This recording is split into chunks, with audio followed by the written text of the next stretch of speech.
Welcome to Actual Skill Modelling. This is part 3 of the Airfix Hellcat scale 1 to 24. In part 1 and 2 I mainly concentrated on building the cockpit. So in part 3 I'm going to be concentrating on the other interior parts inside the fuselage, as well as any remaining work for the cockpit. There's just a little bit more to do. So let's jump into the build. So to start with, there's a canister needing to be painted, and that's Revol Aquacolor 99 aluminium. Next to be painted in Revol Aquacolor 15 yellow is a smaller sort of cylindrical canister. Next up to be painted in Revol Aquacolor 78 tank grey is the housing that encases the pole that catches the wire on landing. The pole itself is painted in 90 silver by Revol Aquacolor. So I've gathered up all the components and they've been painted in it's 71 cockpit green by Tamiya. That's all the main components, obviously not the canisters and that which I've just shown. So it's time to put them all together, and it's all simple assembly really. As you can see, they're just pointing out the little contact points. They may differ from each point, so it's worth looking at. Okay, well I've come across a little problem here. Put this a bit right around so we can focus on the camera. Step 28. This is the grab rod for when the plane comes into land. This is the little hook that grabs the cable on a ship or a short runway. Now the instructions are saying for the end here to be placed inside the two beams. Now obviously that means do not cement, because it has to be free moving. Well, it doesn't have to be, but it can be free moving. So not a problem. So here are the parts. If you remember, I painted them up roughly on the sprue to start with. So it goes in like so, and then you put it in the channel, so it should move up and down now. But if you look there, there's my tweezers to show you. If you look there, this part that's meant to hold it is too big. You just can't close it. So I can either trim this down so it fits and I can close the unit up, or I can have it fully extended. Now I'm going to be having it with the wheels down, so I'll have it fully extended, I think, like that. However, if you're having it with the wheels up and you want it to be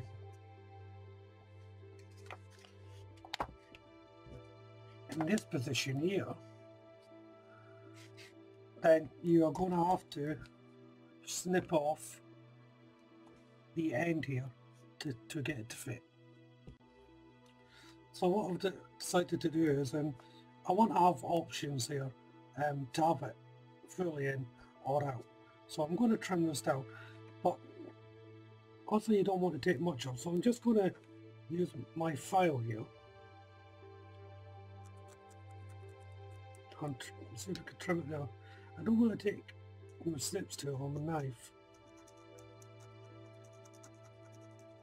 because I just want to take a little bit off at a time, so that when it goes in, I'm not taking off so much that I'll just pop right back out. Yeah, so I've done it. It took about 30 seconds. I did pause it while I was doing it. And what I've also done as well is I've thinned it down a bit on the sides. I noticed it was hard up against the channel, and you would really have to tug it for it to move up and down. But now it fits in there. line it up. So that's it in, and as you can see, it's moving up and down now. So back to the assembly, and just dry fitting the parts before actually setting them into place. So a couple of brackets go into the main bulkhead here before placing the parts on. The location points are easily well defined, so you can't make any mistakes. And the first canister just sits on top of the bracket, like so. The yellow one has to be fitted onto the bulkhead that I've already placed inside the fuselage. There's a little contact point there, and it just pushes on. It doesn't butt up against it. There's a little recess where it just pushes on, so you don't have to be there for ages holding it. But once that's on, then you put in the support beam underneath it. Don't be tempted to put the support beam in first, then underneath, of course. I've tried it and it just gets in the way of trying putting in the canister. So then, once that's ready, the bulkhead can go on. Now you can see how I'm putting it in at a slight angle before drawing it up into position. That is because the yellow canister actually extends through this bulkhead.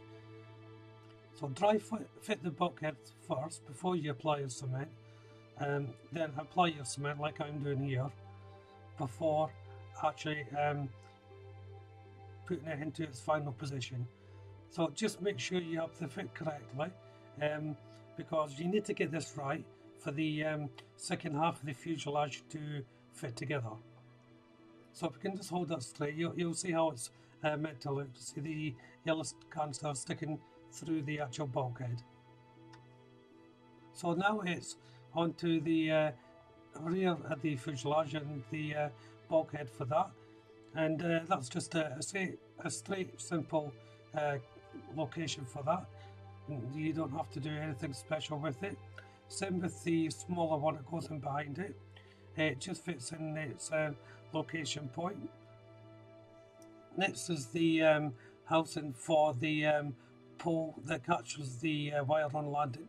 I don't know the proper name of it, so whatever the proper name is, you know, there you go, there it is there. And as you can see, because of the modification, it can move freely in and out now. So just another side view here so you can see it all in situ. Onto the main instrument panel now, and it's the main color XF71 cockpit green for the outer walls of the instrument panel. The inner section I'm painting in XF56 metallic grey. That's it, just lying on the kitchen towel there, waiting to be painted. So now here's a few decals to go on the instrument panel, which the instructions here again refer to the back sheet for the locations. So I'll just quickly fast forward this part of doing the decals. They're just going on like any other decal. Just a little bit of patience is required because they are very small. And this is on here. There's not that many to put on really, but you want to get them right and lined up. So next there is also a decal that comes on a pull-out table. Now you can have this extended or not.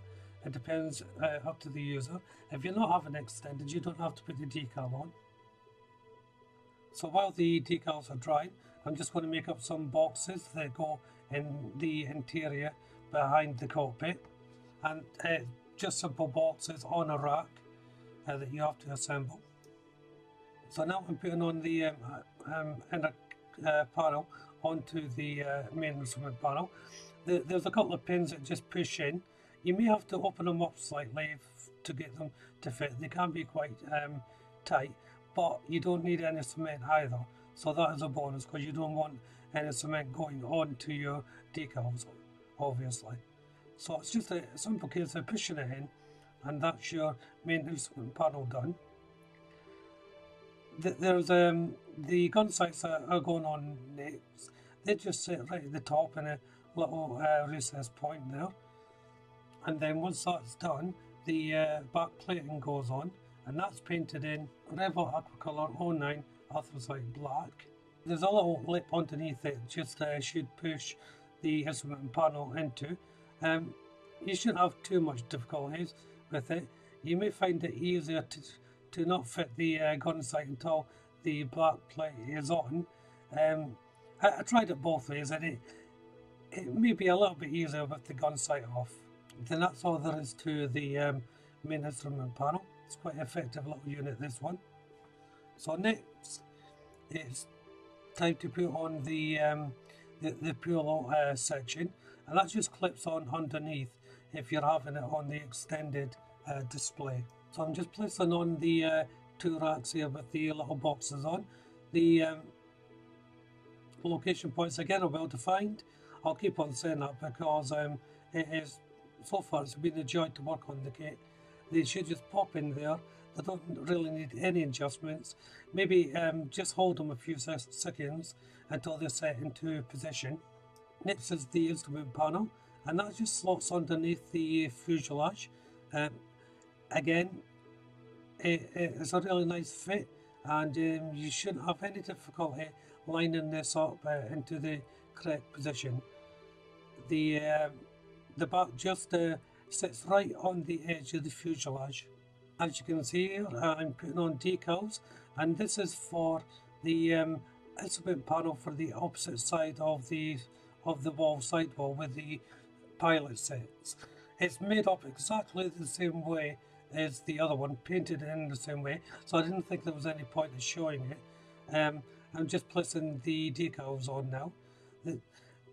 I have a combination of decals and paint like I did on the other side panel, and once it was all dry, it was just a matter of placing one part on top of the other to make up the unit. Now the instructions are sort of different to how I'm doing this here, because I've made my mind up to do this model as an open fuselage. So I'm having to build this on the actual grid work that's meant to sit on hard onto the back of the wall. So I'm just building it on the actual grid work itself. Now you can do it this way if you want, even if you're putting in the main fuselage and then putting the whole unit onto it, that still works as well. So that's it, they're all built up. Just checking for positioning, because it will be going onto the cockpit, so you just want it to make sure it does line up. I should point as well, because I'm having it open, I'm having to paint the rear of the part as well.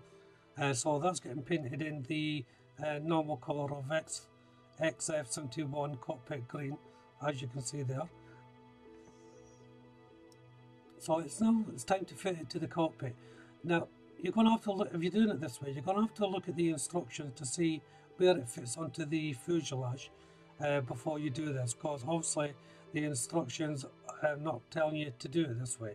This is the exact opposite of how the instructions want you to do it. So find your location points. This bar basically is just underneath the instrument panel, and once you get that top bar in, the actual main unit itself just sits underneath it, in between the bulkhead, in between both bulkheads, and connects to the floor on the support beams. So obviously just check it for alignment as you're doing this. So I'll just flip it around and you can see that it's all in place and all lined up now. And the only difference now is the fuselage would cover that if I was putting it on, but I'm not putting it on. So there's a couple more little boxes to make up, which I'm doing here. And for this, the instruction wants you to put it onto the other half of the fuselage. Obviously I'm not doing it that way because I'm not putting it on, so I'm fitting it onto the other fuselage. But I'm using the one that's not going on as a template just to make sure I'm getting it into the right position. Now it can be a bit tricky getting in the right position because of the way it goes. As you can see, I'm still checking to make sure everything moves that's meant to move. But this is all of it built up now without the second fuselage going in, which will go on at this stage. After that is this beam that goes on at the front here.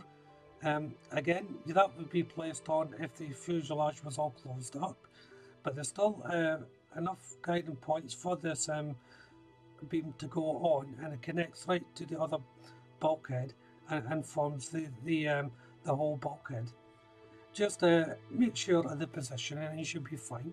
Well, that brings part 3 to an end. It's most of the interior actually done now. In part 4 I shall concentrate on the wings and see what I can do with them. So in the meantime, why don't you check out the rest of the channel, particularly the other parts of this build. Subscribe to the channel as well for the updates of this build and of course any other future builds. Hit that like button and of course leave a comment. But for now, thank you all very much for watching. Bye bye.